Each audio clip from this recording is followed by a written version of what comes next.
Picture this. You haven't showered in 10 days. You haven't sat at a table in 10 days. You haven't eaten a single proper hot meal in 10 days. And you're 230,000 miles from the nearest kitchen. That is the reality for the 4 astronauts on Artemis II, NASA's first crewed mission to the moon in over 50 years. And while everyone is talking about the rocket, the heat shield, the historic firsts, nobody is talking about this. How do you actually eat to survive 10 days in deep space? Because it's not freeze-dried ice cream from a museum gift shop. It's not a space buffet. It's a carefully engineered survival system built around some surprisingly brutal science. And if it fails, so does the mission. Today we're going inside the Orion capsule to find out exactly what these 4 astronauts eat, how they eat it, what their bodies are going through the whole time, and what NASA has spent 6 decades figuring out just to keep humans fed beyond Earth. Let's get into it. First, let's understand where they're eating. The Orion capsule, which the Artemis II crew has named Integrity, is 16.5 feet wide and 11 feet tall. The total living space is about 330 cubic feet. NASA likes to compare that to 2 minivans parked side by side. Now split that between 4 adults for 10 days, with suits, experiments, medical equipment, and survival gear crammed in alongside them. There is no kitchen, no fridge, no oven, no table, no dining room. What they do have is a small conduction-based hot plate for warming pouches, and a water dispenser that delivers water at controlled temperatures, either ambient or around 70 degrees Celsius, for rehydrating meals. That's the entire Artemis II food system. Now, here's where it gets interesting. Because feeding astronauts isn't just about calories. It's one of the most underestimated medical challenges of the entire mission. And to understand why, we need to talk about what happens to your body the moment gravity disappears. The second the Orion capsule reaches orbit and the engines cut off, everything changes. Gravity disappears. Your arms float up. Your food floats up. Your stomach floats up. Literally. The organs in your body shift. Fluid that normally sits in your lower body gets redistributed upward toward your head and chest.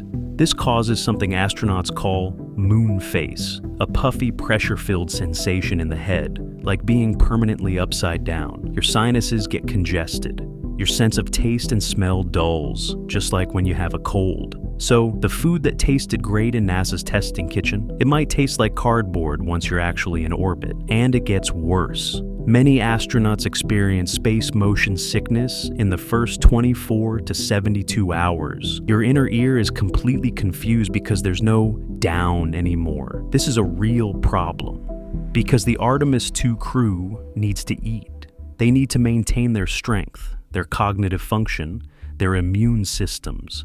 A malnourished astronaut makes bad decisions, and 230,000 miles from Earth, a bad decision can be fatal.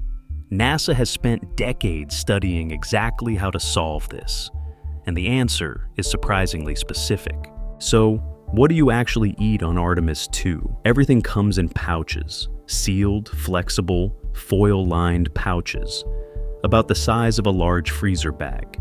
Inside, the food is either freeze-dried, meaning all the water has been removed, and you add warm water from the dispenser to bring it back to life. Think of it like instant noodles, but engineered to military-grade nutrition standards. Thermostabilized, meaning it's been heat processed and sealed, similar to a retort pouch, like a military MRE. Ready to eat, no water needed, just warm it on the hot plate. The actual menu was chosen by the astronauts themselves months before launch, during food tastings at NASA's Space Food Systems Laboratory in Houston.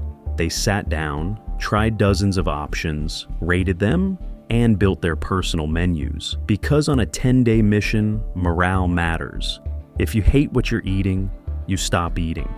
And that's a medical emergency in slow motion. The confirmed foods on the Artemis II menu include shrimp, thermostabilized, eaten from a pouch, macaroni, and cheese, rehydrated with warm water, tortillas, the bread of space. NASA switched from bread decades ago because crumbs float and can clog air filters or get inhale salmon bites. Packed by Jeremy Hansen, the Canadian astronaut, who also brought maple products from home as a personal touch. The meals are eaten floating. There's no table. You squeeze food directly out of the pouch into your mouth, or use a spoon that you press against the food surface quickly before it floats away. Every bite requires focus. You're not relaxing over dinner. You're managing your food like it's a small engineering problem. And the crumbs are the enemy. Any loose food particle that escapes becomes a floating hazard that can get sucked into an air vent, contaminate equipment, or get inhaled by a crew member. Every meal ends with a sweep of the cabin to collect strays. Here's something most people don't realize. On Artemis II, every single drop of water the crew drinks was loaded onto the spacecraft before launch. On the International Space Station, there's a sophisticated water recycling system that reclaims moisture from the air, from breath, even from urine, and turns it back into drinkable water. It sounds disgusting. It is an engineering marvel. Orion has none of that. The mission is short enough, just 10 days, that NASA decided recycling wasn't necessary. So they loaded a fixed supply of water before launch, and that's all they get. That water does triple duty. It hydrates the crew directly through a pressurized dispenser, it rehydrates the freeze-dried food, and it's used for basic hygiene, brushing teeth, cleaning up. Every drop is accounted for. The crew can't be wasteful. There's no going back for more. And speaking of water, here's a detail that stops most people cold. When astronauts brush their teeth in space, there's no sink to spit into.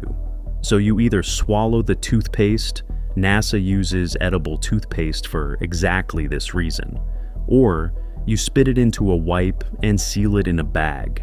Everything that leaves your body in space has to go somewhere controlled, which brings us to the part of the eating story nobody wants to talk about, but everybody needs to understand. You eat, your body processes it, and then you have to deal with that.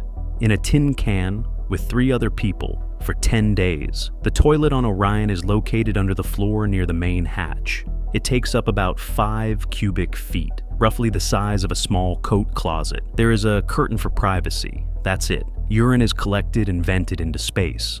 That part is relatively manageable. There's a suction system, similar to what's been used on spacecraft since the Apollo era. Solid waste is the harder problem. It goes into specially designed bags, which are then sealed and stored on board for the entire mission. Now, why does this matter for eating? Because what and how much you eat directly affects this system.